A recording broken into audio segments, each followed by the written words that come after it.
Alright, welcome back to the walkthrough. I want to just do something real quick where we're talking about Phantoms versus Spirits, because I completely missed this my first walkthrough. I glazed over, or sorry, my first playthrough. I glazed over because I thought they meant the same thing. And I had to do some kind of research in that because I didn't want to fuck up my achievements. But if the Phantoms and the Spirits of Efficacy are different things. I don't know if anybody else gets confused by that, but so right here we have we unlocked Keshta, and then we've got a few other ones available. But you click a button and have them accompany you, basically. So it'd be like that. You just have them accompany you. This has nothing to do with Spirits of Advocacy whatsoever. This is just this just basically empowers your character. Like it binds, it's like something that helps Blade Phantom inside of you, blah blah blah, and empowers the spirit inside of you. And we want to take Cash to the Unyielding because stamina recovery is nice. It'll level up and give us better stuff. The level 1 Awakened, I mean, look at that. Increases the recovery rate while upon exhausting all stamina. Like, that's just incredible. Level 2, that's nice. You can break the enemy stance, it looks like, and then you just have, like, a bunch of stamina that you can use. We're not going to use this one. We don't want Spirit of Advocacy damage because we're never going to use Spirit of Advocacy. We don't care about Spirit of Advocacy. And then, therefore, the Awakened stuff doesn't matter. Don't care about that stuff. Frontal Assault damage isn't bad, and then getting spirits upon counter, like that's fine, but we're probably going to have enough with just, like, the stuff in the common tree. And just having all this stamina recovery is, I think, is just going to be incredible. So, that being said, let's move on to... oh, we need to go talk to Dweemuk.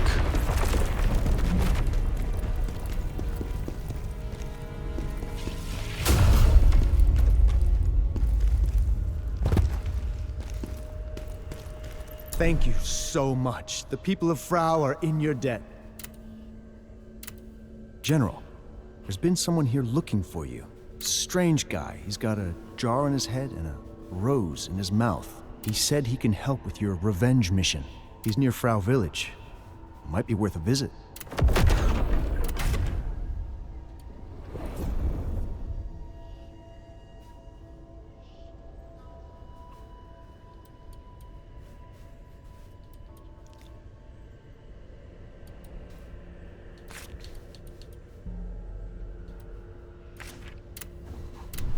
Alright, he's got nothing we want. Let's go to that jar mission now.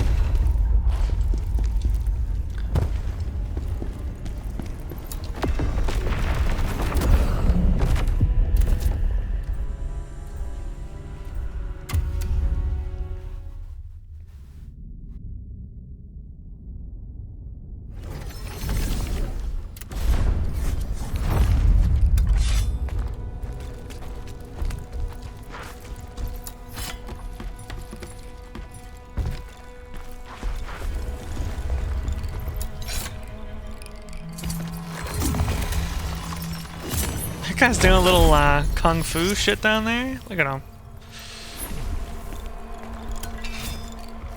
Oh, I've been waiting for you for ages. Almost nodded off, and my precious jars nearly took a tumble. Who are you? And how can you help me? Now, calm down. I'm Danjin, a jar enthusiast. Straight to the point, I see.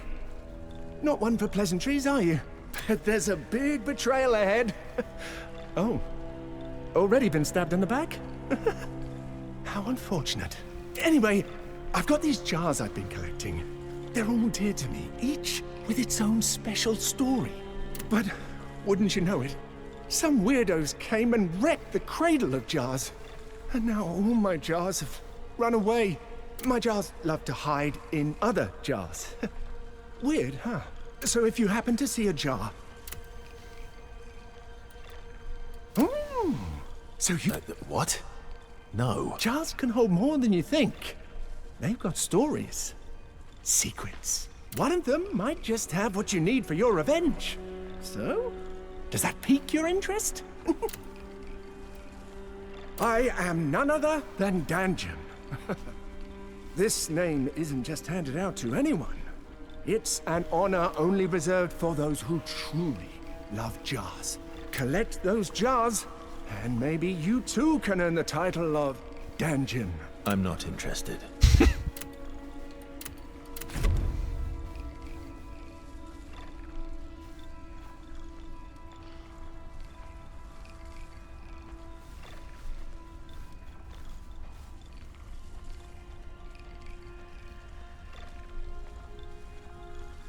So we're gonna just buy that. Just because it's nice to have. So we'll throw that on. Remember, there are 6 jars you need to find. 6. There's a sound when you're near a jar in the game, so we should hear that. And we do hear it. We also have this loser to deal with.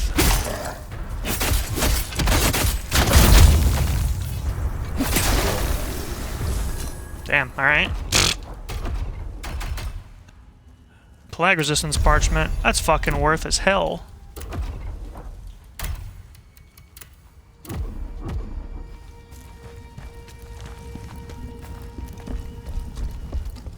I think it's above me. Unless I'm... Wait. I think my sound is off.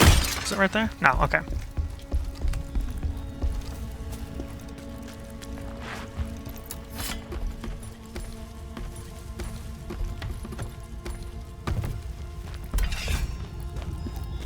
Oh, okay, yeah. So my controller's vibrating, and then also you can hear it. So it's right there.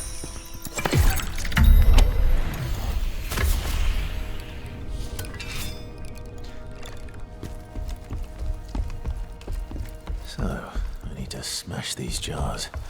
And just like the Soulstones, like it'll tell you when you found all in an area once you have.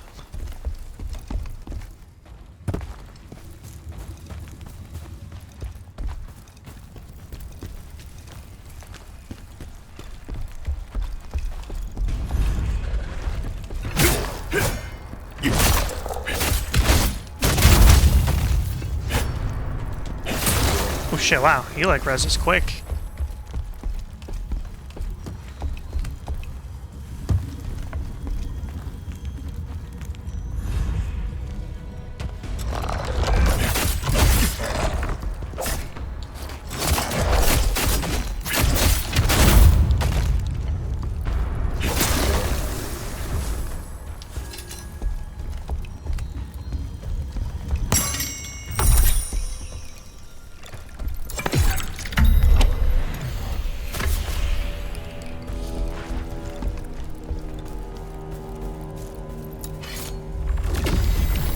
That's a rare jar.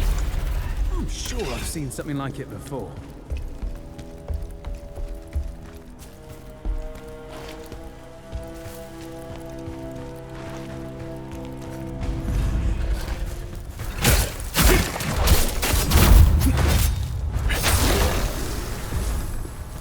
And there's Soulstone.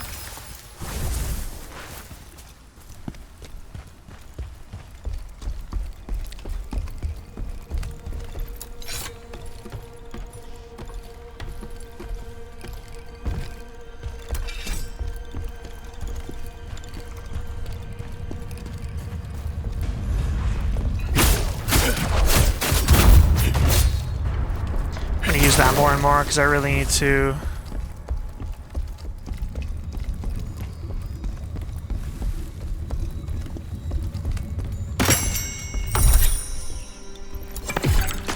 To get better at the swift attack or the dodge attack stuff.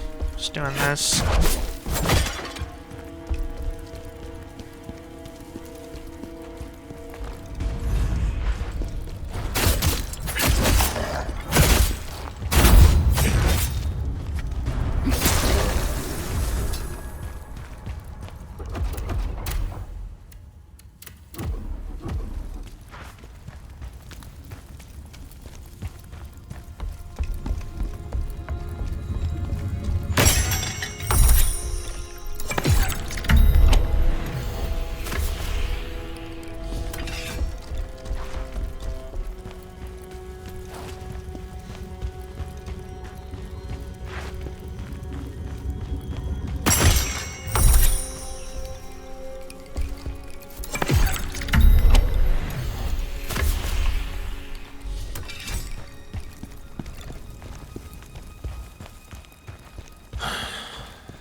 Oh, fuck my ass. Hit the guy. Ah!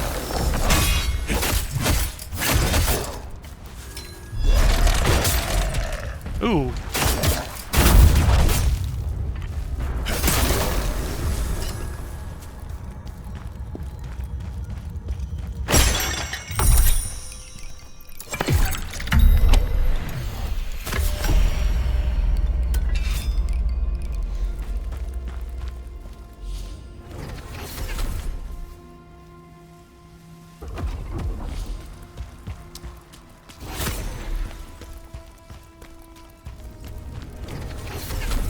Now, did I miss a Soulstone?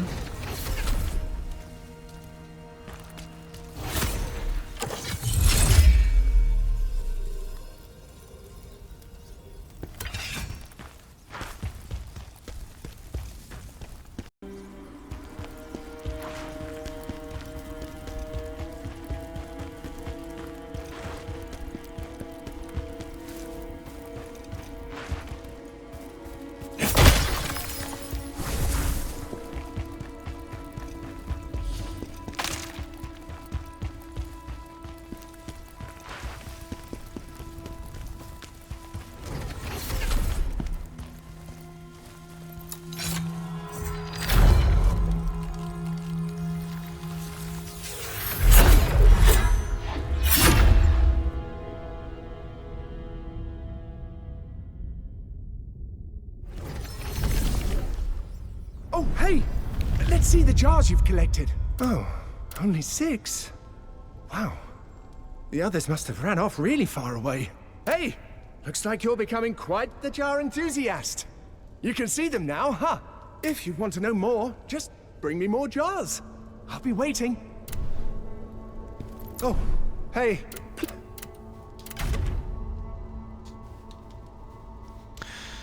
So there's a good point to start talking about some of the other stuff that he offers. So later on we can purchase some of these other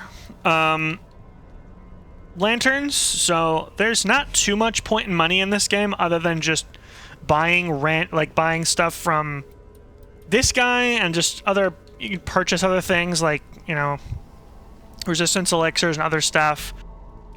We'll be able to craft some of them a little bit later on here coming up. But for now, that's pretty much it. And then he also sells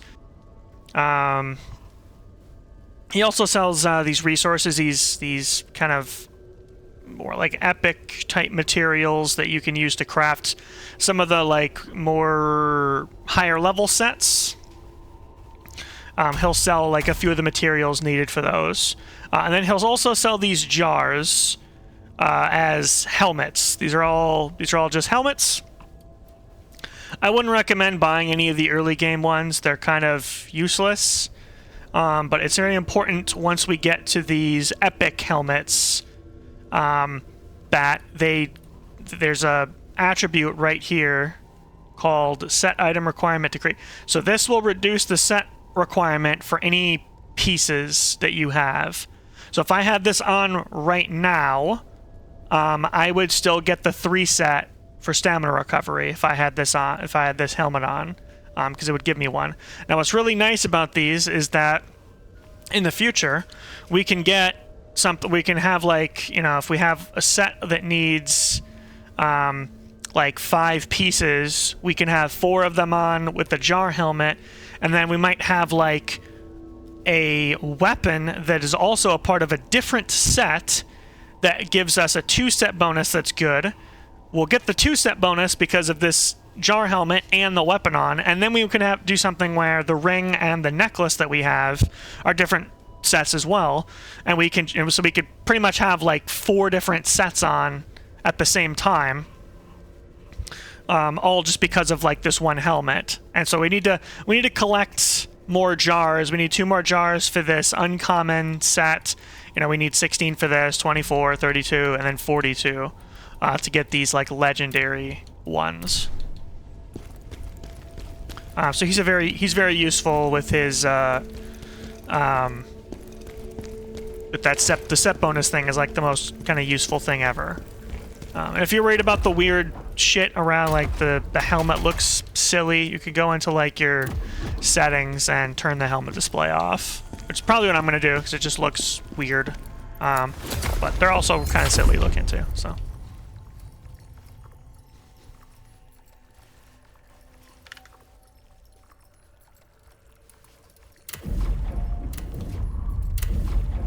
We didn't get any upgrades yet.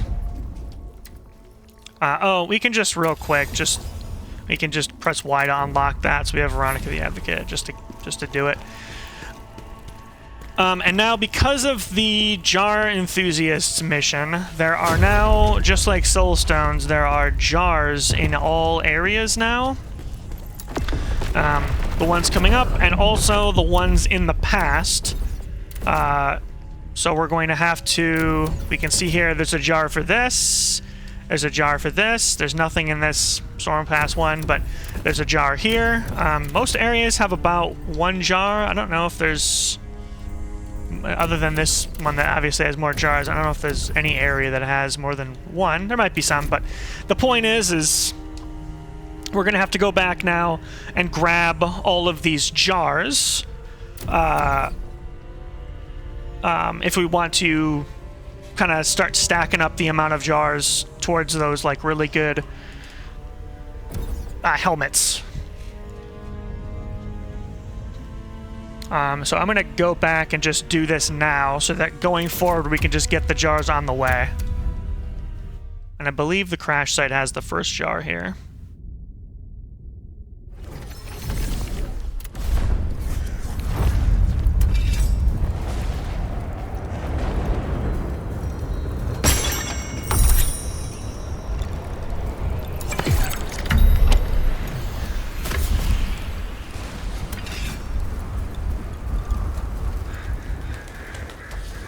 So we're just gonna run to the Blade Nexus, and this one's done.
Bit of a long one to get over to that guy.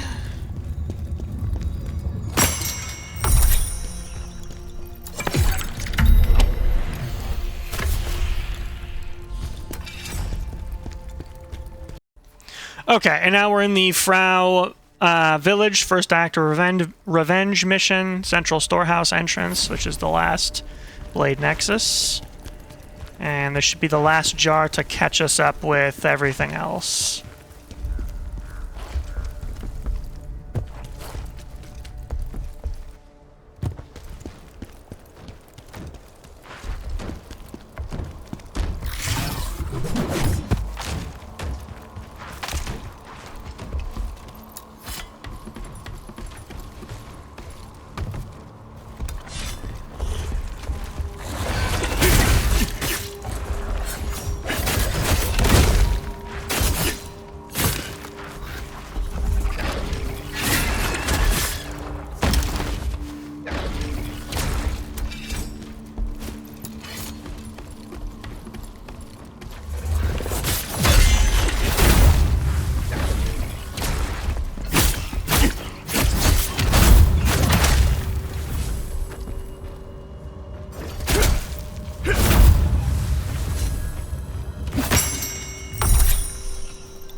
Alright, now we're done with all the jar stuff and caught up. We're gonna throw our point in here, and then we'll start getting willpower probably up to 20.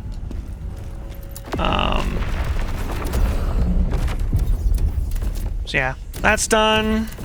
That's done. That's done. That's done. That's done. And then we're just moving on to Night of Tragedy, next episode, before heading into like the Skafa area. So that should be it for all the collectibles, and we'll continue on next time. If you enjoyed the video, please drop a like and subscribe, and we'll see you in the next one. Thanks a lot. Have a good one.